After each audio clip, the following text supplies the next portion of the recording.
สวัสดีชาวหมีมูฟวี่ทุกคนนะครับวันนี้จะขอพูดถึงภาพยนตร์ไทยเรื่องแรกครับที่มีโอกาสได้ดูของปี 2020 ถือได้ว่าเป็นหนังโรแมนติกครับที่ได้เลิกเข้าฉายเร็วกันตั้งแต่ต้นปีเลยทีเดียวสะดุดตาครั้งแรกเนี่ยก็ตั้งแต่ชื่อเนี่ยแหละครับ Classic Again หรือว่าชื่อไทยก็คือจดหมายสายฝนลมวิเศษเห็นชื่อครั้งแรกครับก็คิดว่ามันดูอินดี้ดีเหมือนกันนะเหมือนหนังสือมินิมอลจากญี่ปุ่นสักเล่มอะไรประมาณนั้นเลยครับบอกตรงๆว่าตอนที่ได้ดูเทรลเลอร์นะครับครั้งแรกในโรงภาพยนตร์สารภาพว่าดูแล้วก็ยังไม่เข้าใจเนื้อเรื่องเสียเท่าไหร่คืองงครับทำไมมันดูมี2ไทม์ไลน์ย้อนยุคกับสมัยใหม่ขึ้นมาก่อนปมของเรื่องเนี่ยมันคืออะไรกันแน่มีแต่ความฉงนงงงวยเต็มอยู่ไปหมดเลยครับรู้แค่อย่างเดียวครับว่าหนังรักแน่นอนในตอนแรกของผมนะครับไม่มีความคิดจะเข้าไปดูเลยแหละภาพยนตร์โรแมนติกเนี่ยไม่ใช่สายถนัดของผมสักเท่าไหร่แต่ยังมีอยู่2สิ่งครับที่ยังค้างคาใจหลังจากดูเทรลเลอร์จบอย่างแรกก็คือโทนเรื่องครับมันดูจริงจังมีความโรแมนติกสูงดูเนิบช้าสวยงามแล้วก็ไม่เร่งรีบเหมือนเราดูนิยายรักเก่าๆอะไรอย่างนั้นครับนี่คือทีมที่ผมชอบเลยแหละอีกอย่างนั่นก็คือผู้หญิงคนนี้ครับตัวละครที่เป็นนางเอกของเรื่องตอนนั้นเนี่ยไม่ได้ดูด้วยซ้ำครับว่าเป็นใครมาจากไหนเป็นดารามานานแล้วหรือยังไม่มีความรู้เกี่ยวกับเธอคนนี้เลยแม้แต่นิดเดียวครับแต่ความรู้สึกตอนที่เห็นนะครับเหมือนโลกหยุดหมุนเลยเรียกว่าตกหลุมรักตั้งแต่แรกเห็นเนี่ยก็คงไม่ผิดนะครับเมื่อก่อนเนี่ยถ้ามีใครถามว่าผู้หญิงในฝันของผมหน้าตาเป็นยังไงคงตอบไม่ได้หรอกครับแต่ถ้าเกิดว่ามาถามตอนนี้เนี่ยจะยื่นรูปผู้หญิงคนนี้ให้ดูแล้วกันครับแม่อะไรจะหลงกันขนาดนั้นแน่นอนครับว่าตัวผมเนี่ยก็ตั้งธงหลักนับวันรอฉายเลยแหละครับระหว่างนี้แหละครับก็เลยมีโอกาสไปหาข้อมูลเพิ่มเติมเกี่ยวกับตัวหนัง Classic Again เรื่องนี้ครับเป็นภาพยนตร์ไทยที่ถูกดัดแปลงมาจากภาพยนตร์โรแมนติกขึ้นหิ่งของเกาหลีที่ชื่อว่า The Classic ครับเข้าฉายในปี 2003 ซึ่งในตอนนั้นนะครับได้รับความนิยมอย่างถล่มทลายรวมถึงคำวิจารณ์เนี่ยก็ไม่แพ้กันครับการันตีด้วยรางวัลมากมายทั้งในและนอกประเทศชนิดถ้ามีถามว่าหนังโรแมนติกที่ดีที่สุดของเกาหลีมีเรื่องอะไรบ้าง The Classic ก็คือหนึ่งในนั้นอย่างไม่ต้องสงสัยเลยแหละครับนี่แหละครับคือที่มาของ Classic Again ที่ถูกจับมารีเมคเป็นเวอร์ชั่นไทยครับแล้วก็ได้รับการดูแลจาก CJ Entertainment ครับปรับปรุงหลายๆสิ่งให้เรื่องเข้ากับสมัยเริ่มจากพล็อตของเรื่องก่อนเลย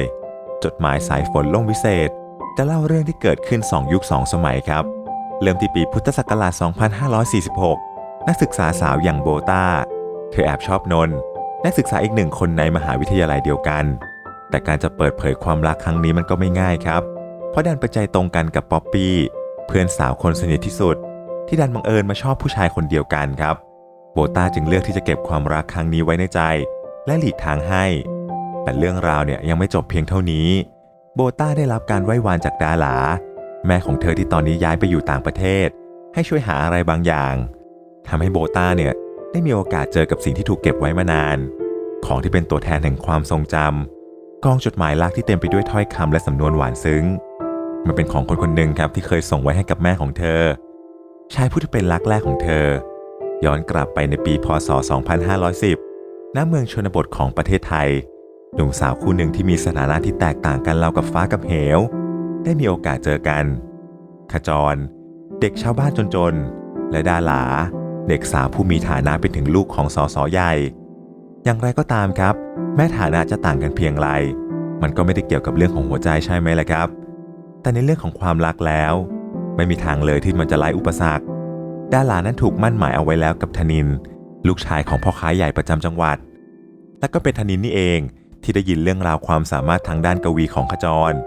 เด็กหนุ่มจึงไหว้วานให้เขาช่วยเขียนจดหมายรักเพื่อส่งให้กับดาหลาเสียหน่อยโดยที่ไม่รู้ตัวเลยว่าขจรก็แอบหลงรักผู้หญิงคนเดียวกันเรื่องราวต่อจากนี้จะเป็นอย่างไรความรักที่แตกต่างกันทั้ง2ยุค2ช่วงเวลาติดตามรับชมได้ในจดหมายสายฝนร่มวิเศษครับก่อนจะเข้าสู่ช่วงรีวิวนะครับตัวผมได้มีเรื่องตลกๆอย่างหนึ่งอยากจะแบ่งปันครับผมเคยมีประสบการณ์คล้ายๆกับตัวนางเอกในเรื่องอยู่เรื่องหนึ่งก็คือเคยอ่านจดหมายรักของแม่เหมือนกันครับสมัยที่ยังเป็นเด็กเนี่ยผมชอบเข้าไปเล่นในห้องนอนของแม่ครับไม่ใช่อะไรเพราะว่านั่นเป็นห้องเดียวของบ้านที่มีทีวีครับตอนนั้นก็ซุกซนตามภาษาเด็กนั่นแหละครับอยากรู้อยากเห็นระหว่างที่กำลังลื้อค้นนะครับเพื่อหาหนังใหม่ดูอยู่นั้นก็ไปพบเข้ากับกล่องนึงครับมันเก่าพอสมควรในนั้นเนี่ยมีของที่คุณแม่เก็บเอาไว้อยู่ของเก่าๆสมัยที่ยังเป็นนักเรียนครับพวกเฟรนชิพไม่รู้ว่าสมัยนี้ยังมีอยู่ไหมนะครับ แต่ตอนนั้นเนี่ยไม่ได้เป็นสมุดเล่มใหญ่ๆสีๆนะครับเป็นเหมือนสมุดโน้ตกระดาษเปล่าๆซะมากกว่าผมเห็นแบบนั้นนะครับด้วยความสอดรู้สอดเห็นครับก็เลยแอบอ่านเป็นนิสัยที่ไม่ดีมากๆเลยแหละครับจริงๆก็เหมือนกับเฟรนด์ชิพทั่วไปนั่นแหละที่ให้เพื่อนเขียนยกเว้นอยู่คนหนึ่งครับเป็นเด็กชายรุ่นเดียวกันกับแม่เรียนต่างห้องความรู้สึกที่บรรยายอยู่ในนั้นเนี่ยมันดูยังไงก็คือการสารภาพรักชัดๆครับดูเหมือนว่าเขาจะแอบชอบแม่ผมมานานแล้วแต่เพิ่งจะมาบอกในวันสุดท้ายนอกจากเฟรนด์ชิพแล้วก็ยังมีจดหมายอีก 2-3 ฉบับกับรูปถ่ายเก่าๆครับแต่ดูเหมือนจะไม่ได้ติดต่ออะไรกันมากนักเพราะคุณแม่ของผมเนี่ยย้ายมาอยู่กรุงเทพซะแล้วเรื่องเนี่ยก็มีเท่านี้แหละครับเป็นแค่ความทรงจำเก่าๆที่ผมมีโอกาสได้เจอและเห็นว่าเหมือนกับเรื่องนี้ดีก็เลยมาแชร์ครับเอาเป็นว่าเรามาเข้าเรื่องกันดีกว่าครับสำหรับการรีวิวผมขอบอกก่อนเลยนะครับว่าจดหมายสายฝนล่มวิเศษเป็นหนังโรแมนติกของไทยที่ผมชอบที่สุดในรอบหลายๆปีเลยแหละครับมันอาจจะไม่ได้ดีที่สุดเป็นเรื่องที่ผมชอบที่สุดแล้วกันรู้สึกดีกับหนังรักไทยแบบนี้ครั้งสุดท้ายเนี่ยก็ต้องย้อนไปนู่นเลยครับปี 2013 ที่พี่มากพระโขนงเข้าฉายนั่นแหละครับสิ่งที่โดดเด่นที่สุดของคลาสสิกอเกนเรื่องนี้เนี่ยเห็นจะเป็นบรรยากาศครับดีมากๆคุมทีมเรื่องไว้ได้ดีครับคิดว่ามันไม่ง่ายเลยนะครับที่จะเซตให้ตัวเรื่องเนี่ยอยู่ใน2ยุคที่แตกต่างกันเคยดูไหมครับหนังย้อนยุคที่ฉากต่างๆดีหมดแต่มาตกม้าตายตรงที่บทสนทนาของตัวละครและการแสดงออกแต่หนังเรื่องนี้เนี่ยไม่มีพลาดครับไม่ว่าจะเป็นช่วงต้นปี 40 ก่อนยุคที่สมาร์ทโฟนจะเข้ามาข่าวของต่างๆก็ถือว่าใกล้เคียงความเป็นจริงครับอาจจะไม่ใกล้มากแต่ก็ถือว่าโอเคครับรับได้ไม่ได้ใช้คำแสลงมากเหมือนกับทุกวันนี้หรือจะย้อนไปอย่างปี 2510 ครับในแถบชนบทสิ่งต่างๆเนี่ยจะดูบ้านๆเรียบง่ายจังหวะเนิบช้าทุกอย่างดีครับทั้งคำพูดคำจาแม้แต่การแสดงของตัวละครครับการวิ่งการเคลื่อนไหวยังแตกต่างแบบเห็นได้ชัดบ่งบอกให้เห็นถึงความใส่ใจเป็นอย่างดีของผู้กำกับและทีมงานครับแต่ยังต้องการให้ผู้ชมเนี่ยรับรู้ถึงความแตกต่างระหว่างยุคอย่างชัดเจนอีกด้วยเรื่องเล็กๆน้อยๆแบบนี้ครับคิดว่าสำคัญมากๆสำหรับผมนะครับที่เป็นคนชอบจับผิดหนังถ้าเห็นอะไรที่ดูแปลกที่แปลกทางเนี่ยหรือผิดสังเกตไม่เข้ากับบรรยากาศก็อาจจะทำให้ไม่อินได้ง่ายๆเลยแหละครับซึ่งตรงจุดนี้สำหรับเรื่องนี้นะครับถือว่าผ่านครับงานภาพเนี่ยก็ถือเป็นอีกสิ่งหนึ่งที่ต้องชื่นชมครับเอาง่ายๆนี่มันมุมกล้องหนังรักเกาหลีชัดๆจังหวะการถ่าย movement ประกอบเข้ากับฉากเบื้องหลังต่างๆภายในเรื่องแล้วนะครับทำให้ส่งผลทางด้านอารมณ์ได้อย่างไม่น่าเชื่อเช่นฉากสวยๆครับที่ต้องการโชว์ความประทับใจของคู่พระนางก็ทำให้คนดูเนี่ยละสายตาไม่ได้ครับหรือแม้กระทั่งฉากหวานๆที่ผมดูหนังเกาหลีเยอะไม่ได้ก็เพราะแบบนี้แหละครับไม่ไหวดูแล้วเหนื่อยครับนั่งเขินอยู่หน้าจอจิกหมอนไปดูไปจดหมายสายฝนล่มวิเศษนะครับก็ให้อารมณ์แบบนั้นเลยแหละครับโมเมนต์น่ารักระหว่างคู่พระนางมันเข้ากันอย่างน่าประหลาดครับผสานกับภาพแล้วก็เสียงประกอบทำให้ผมเนี่ยนั่งดูไปก็ยิ้มไปครับเรียกว่าเขินกันทั้งโรงก็ว่าได้ครับใครที่ชอบดูหนังแล้วฟินนะครับเรื่องนี้น่าจะทำให้คุณชอบได้ไม่ยากแถมหนังนะครับมีความคอมเมดี้อยู่พอสมควรฉากตลกต่างๆที่ถูกแทรกเข้ามาเนี่ยใช้ได้เลยเลยครับไม่เหมือนถูกยัดเข้ามาส่งๆเติมสีสันครับตัดความหวานเลี่ยนได้เป็นอย่างดีสำหรับคอดราม่าเนี่ยก็อย่าเพิ่งเสียใจนะครับฉากเศร้าเนี่ยก็ลงไปบิ้วเศร้าได้โดยเฉพาะปมหลักของเรื่องที่ค่อนข้างจะหนักแม้จะเรียบง่ายก็ตามทีครับแต่ก็เพิ่มความน่าสนใจครับด้วยการตัดสลับไปมาระหว่าง2ยุค2สมัยค่อยๆเล่าครับค่อยๆเฉลยไปทีละนิด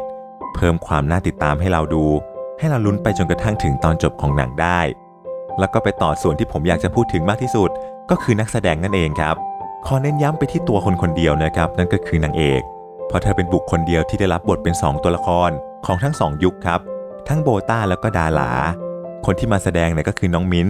ลัญชลวีเอื้อกูลวราวัฒน์ครับอายุเพียงแค่21ปีเท่านั้นเองบอกก่อนเลยครับว่าไม่เคยได้มีโอกาสชมผลงานของเธอมาก่อนเลยมาเจอเรื่องนี้ก็เรื่องแรกนี่แหละครับนอกจากหน้าตาอันสาสวยแล้วเธอก็เป็นคนที่มีประกายในตาอย่างบอกไม่ถูกช่วยเพิ่มความน่ามองขึ้นไปอีกครับทุกฉากที่ปรากฏตัวต้องใช้คำว่าละสายตาแทบไม่ได้ครับทุกอย่างที่ว่ามาเนี่ยจะไม่มีความหมายเลยถ้าฝีมือการแสดงของเธอเนี่ยไม่ถึงโดยเฉพาะอย่างยิ่งกับหนังตัวบทกว่า 90% ของเรื่องนะครับก็โฟกัสไปที่นางเอกด้วยในโลกของภาพยนตร์จะมีดาราอยู่2แบบครับอย่างแรกก็คือคนที่ไม่ว่าไปเล่นเรื่องไหนนะครับบทก็ยังคงเป็นความเป็นตัวเองอยู่มีความเป็นเอกลักษณ์เฉพาะตัวครับที่หนักแน่นชัดเจน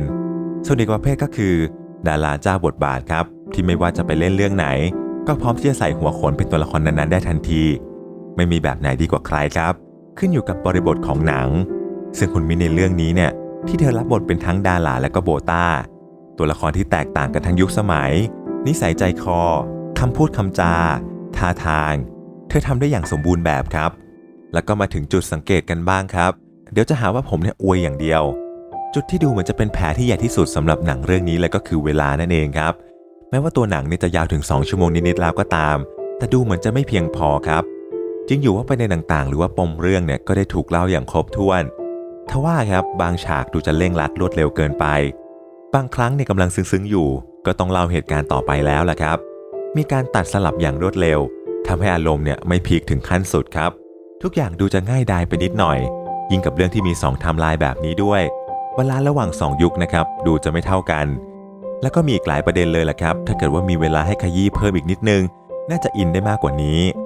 แต่ก็ถือว่าเป็นเรื่องที่เข้าใจได้ครับแค่นี้เนี่ยตัวหนังก็ยาวมากแล้วถ้าเพิ่มไปอีกเนี่ยกลัวว่าจะไม่ได้ฉายเอานะครับแต่จริงๆมันก็น่าเสียดายนะครับหนังไทยเรื่องแรกเลยมั้งครับที่ไม่อยากจะให้จบเร็วอยากดูต่ออีกสักครึ่งชั่วโมงอะไรแบบนั้นเลยถ้าเกิดว่ามันยาวสัก3 ชั่วโมงเนี่ยก็น่าจะดีจริงๆครับแต่คงจะทำได้แค่ฝันนั่นแหละครับอีกส่วนแล้วก็คือบางฉากครับดูจะโดดๆไม่ค่อยเข้ากับสถานการณ์ก่อนหน้าซะหน่อยซึ่งผมเนี่ยกลับมาหาข้อมูลนะครับก็พบว่ามีหลายอันเลยแหละครับที่เหมือนกันมากๆระหว่าง The Classic กับ Classic Again คิดว่าทางผู้กำกับเนี่ยต้องการที่จะเคารพต้นฉบับของเกาหลีไม่อยากจะเปลี่ยนแปลงอะไรที่มันดีอยู่แล้วนั่นเองครับสรุปเลยแล้วกันนะครับจดหมายสายฝนลมวิเศษนี่ไม่ใช่หนังไทยที่ดีที่สุดในรอบหลายปีแต่ผมกล้าพูดครับว่ามันเป็นหนังที่ถูกเขียนขึ้นมาอย่างตั้งอกตั้งใจมีสไตล์แล้วก็สวยงามรวมถึงหวานซึ้งไม่ต่างกับจดหมายรักที่ขจรเนี่ยส่งมอบให้กับดาราเลยแหละครับเป็นภาพยนตร์ไทยอีกเรื่องหนึ่งที่ผมรู้สึกชอบมากๆอาจจะเพราะด้วยอารมณ์เก่าๆครับที่มันเนิบช้าความเรียบง่ายแต่ว่าลึกซึ้งสมกับคำว่าคลาสสิกอย่างแท้จริงครับประกอบกับนางเอกที่ดูจะเหมาะสมครับทำให้ยิ่งน่าดูขึ้นไปอีกตัวผมเนี่ยเชียร์เลยครับยิ่งเทศกาลแห่งความรักที่กำลังจะเข้ามาถึงผมมองไปที่โปรแกรมฉายนะครับคิดว่าไม่น่ามีเรื่องไหนครับที่จะเหมาะสมกับวาเลนไทน์ได้มากกว่าเรื่องนี้แล้วไม่ว่าจะดูคนเดียวหรือพาคู่รักของคุณไปด้วยก็ได้7 เต็ม 10จากหมีมูฟวี่ครับ10 ปากว่าไม่เท่าตาเห็น Classic Again จดหมายสายฝนลมวิเศษ6 กุมภาพันธ์นี้ทุกโรงภาพยนตร์ครับ